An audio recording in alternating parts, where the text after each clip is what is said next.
Здравей! Днес ще ти кажа защо подготовката за различните медицински университети в страната не е една и съща и защо трябва да имаш това в предвид при избора си на учител. Първо, разликата в конспектите. Конспектите за различните университети определено се различават по уроците, включени в тях. Например, разделът екология се изучава доста подробно за МОУ Пловдив, но не и за МОУ София. Или пък разделът методи за изследване на клетката. Той влиза в конспекта за София, но не и в конспекта за Пловдив.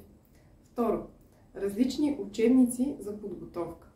Подходящите учебници в различните университети често са на различни издателства, а за теб е най-добре да се готвиш точно по посочените от твоя университет учебници, защото информацията в тях ще се доближава най-много до въпросите на изпита.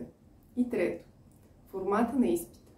Всеки университет си има характерен за него формат на изпита и когато се упражняваш, със сигурност ще ти е най-полезно, ако решаваш тестове по същия формат. Това е от мен. Чао и до скоро!